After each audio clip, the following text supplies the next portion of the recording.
Canada already Sitting one in the fourth room. Rien Rachel dans cette Horman. télé, hein. Que de... Pas Que de je truc ne d'horreur. Attends. Je suis pas venue ici pour souffrir, ok? Ah, ça c'est bien.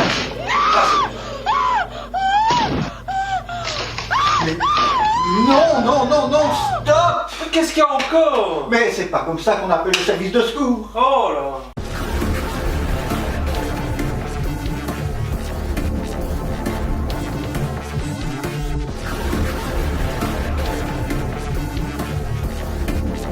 Crier au secours n'a d'intérêt que pour recevoir une aide ponctuelle, locale et on peut l'espérer immédiate.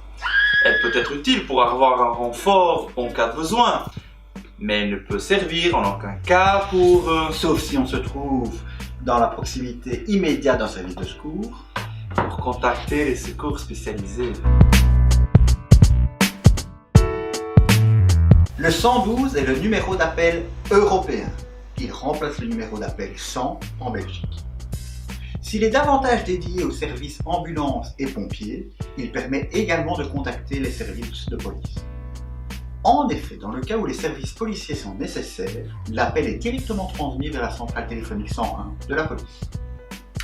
Dans certaines centrales, les centres 100, 112 et 101 sont regroupés dans le même espace pour favoriser les contacts entre eux et ainsi les transferts des informations. Ajoutons que pour la France, le numéro 112 arrive dans les centres d'appel 18, le numéro spécial des pompiers. Il faut savoir que le numéro 15 est toujours disponible pour l'appel du SAMU, tandis que le numéro d'appel de la police est le 17. Le numéro d'appel 112 est disponible à partir d'une ligne fixe ou d'un réseau mobilophonique. Dans ce cas particulier, si votre opérateur ne dispose pas d'une couverture réseau à l'endroit où vous vous trouvez, votre GSM va automatiquement basculer vers un réseau disponible. L'appel 112 est gratuit. Le numéro 112 est un numéro d'urgence. Il est donc réservé à cet effet. Je peux donc contacter les secours pour avoir une aide médicale dans les cas d'arrêt cardiaque, d'hémorragie importante, de malaise ou toute autre situation demandant l'intervention d'une ambulance. Les pompiers peuvent également être contactés par ce canal pour tout problème comme un incendie, un accident de la circulation important ou une noyade par exemple. En cas d'agression, ou si vous apercevez une intrusion dans une habitation par exemple, l'intervention de la police peut être aussi requise via le numéro 112. Il est interdit de contacter le 112 pour faire une blague de mauvais goût, enfin voir si le numéro fonctionne. Dans certains cas, des poursuites peuvent même être engagées contre vous.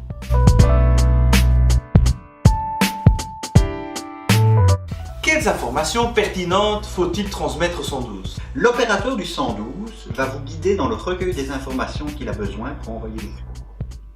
Les points les plus importants, c'est de dire qui vous êtes, où vous êtes et pourquoi vous appelez. En bref, de dire ce qu'il se passe.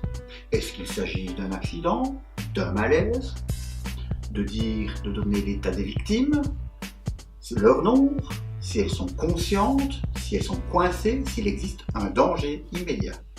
La localisation exacte et la plus précise est aussi indispensable.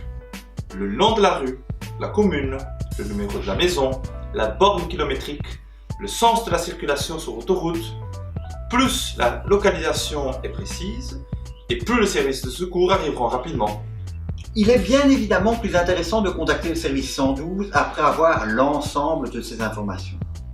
Le fait de passer à proximité d'un accident, par exemple, et d'appeler directement les secours sans prendre le temps de s'arrêter et de faire un bilan de la situation, S'il donne l'impression d'avoir fait quelque chose, il ne permet pas d'envoyer les secours proprement, donc cet appel ne sert pas à grand chose. il est donc important de s'arrêter dans toutes les situations. C'est important de faire le point de manière rapide et de déterminer s'il existe d'abord un danger. Ensuite, d'évaluer les victimes ainsi que leur état, bien la localisation exacte où on se trouve avant de faire appel au 112. Au besoin, l'opérateur de la centrale 112 vous guidera dans les informations à apporter ou encore dans les actions à dispenser. À la fin, raccrochez quand vous y êtes invité par le centraliste et pas avant. Notez que votre appel est enregistré. Il permet donc une réécoute immédiate dans les cas où il faut confirmer votre adresse par exemple.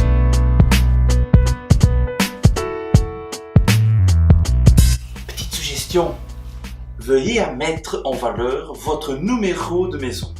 Souvent, ces types de détails, comme le temps, le lierre rampant le long de la façade, l'obscurité, tout cela cache le numéro et ralentit forcément l'arrivée des secours.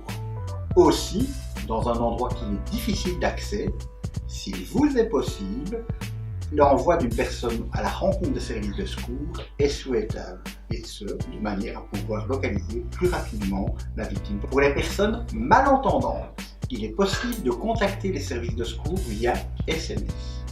En France, ce service est disponible via le numéro 114.